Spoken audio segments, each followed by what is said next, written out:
Good evening. My name is Penny Stewart. I live in Trinity. I was a school nurse in Randolph County for almost 30 years.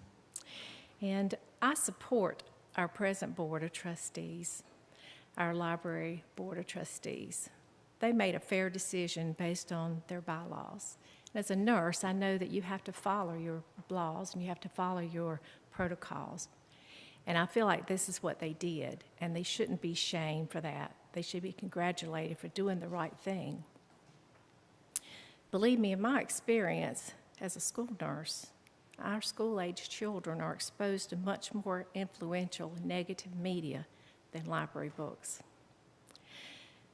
Please don't make your decisions based on fear. Thank you. Thank you. Good evening. I am Judith West, and I live in Archdale, North Carolina. I have been a supporter of our Randolph County Public Libraries for over 35 years. How about you? The previous Library Board of Trustees complied with all statutes, guidelines, etc., for their positions as stated by commissioners at a previous meeting, yet the entire board was dismissed.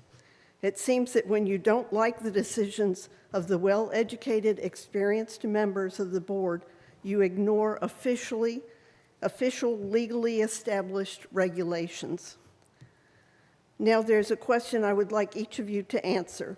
Since the majority of commissioners have adopted the I know better than you attitude regarding reading materials that will be available to Randolph County residents through our public libraries, what litmus test do you plan for the new Library Board trustee members? Thank you for the opportunity to share my intense disagreement with the commissioner's actions regarding our previous library board and what reading materials might or might not be available to us in the future. Thank you. Good evening. My name is Charlie White. I rise again to address serious concerns arising from the ordinance and bylaws before you tonight and from the dissolution of the previous board. Those trustees were serving fixed statutory terms under a validly adopted ordinance. They were lawful office holders. Yet, in a poorly thought out act of vengeance, the entire board was dissolved before those terms expired, without findings of misconduct, without stated cause, and without individualized due process. Their only offense was that they did not display sufficient Randolph County values, which apparently means they were not sufficiently anti-science and conservative. So let's keep our eye on the ball, okay? That was an arbitrary government action that is legally indefensible. Article 1, Section 19 of the North Carolina Constitution prohibits it, and the 14th Amendment prohibits it. Removing public officials mid-term without statutory cause and procedural safeguards is not a policy disagreement, it is a due process violation. And when officials are removed for properly exercising authority that you delegated to them, that raises profound constitutional concerns. This may have begun as a disagreement over a book, but it's now also about the Constitution itself and limits on power. I can't believe I'm having to remind some of you of this, but remember, your oath is not to a political party, a church, a special interest group. It is to that document, the Constitution. Following it in this instance is going to require a clear course. Reinstate the original board. Make any lawful revisions to the bylaws prospectively and proceed within statutory bounds. If this proceeds to litigation, the county will not be in a gray area. It will be defending the deliberate removal of fixed-term office holders without legitimate cause. Taxpayers will fund that defense, and the county is going to lose. So you have the responsibility and the opportunity to correct this. Please table tonight's proposals and do so. Otherwise, I'll see you next month. Thank you. Good evening. My name is Jennifer Swanner, and I live in Trinity.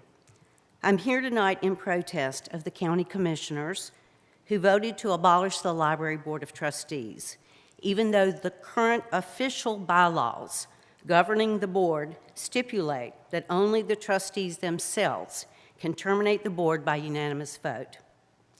We are living in a dangerous time in our country where our elected officials, from the very top of the federal government all the way down to state and county government, think they can ignore, deny, or reject the rules and laws set up to make government accountable.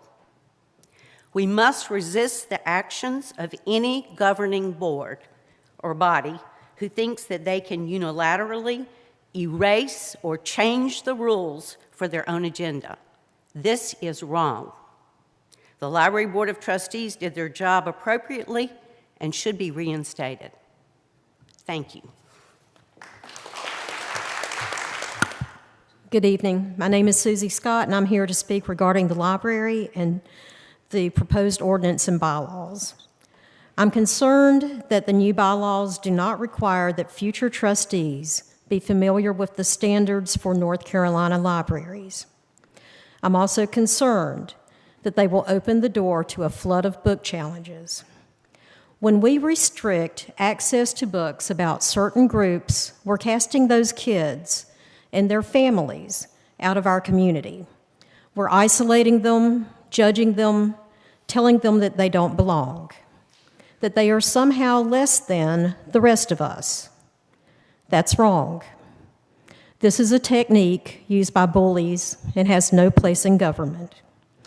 I urge you to reinstate the original Board of Trustees and to consider delaying the vote on the proposed library ordinance and bylaws until the people of Randolph County have sufficient time to consider the changes and a public hearing can be held. Thank you. Hi, my name is Jennifer Eagle. I live in Seagrove. I have 3 little kids and a library degree. I read through your proposed library ordinance. Thank you for making that available. It states that each Randolph County Commissioner shall nominate proposed trustees representing libraries in their voting district, and that each nomination shall be voted on and approved by a majority of the Randolph County Board of Commissioners. Seems pretty simple, but it is lacking some transparency. Can you share with us the process you will use to search for candidates and the criteria you'll use to evaluate them? Are members of the public invited to apply? What minimum qualifications are required? A library degree, certain amount of experience working in a library, basic familiarity with the professional guidelines and values that inform library staff?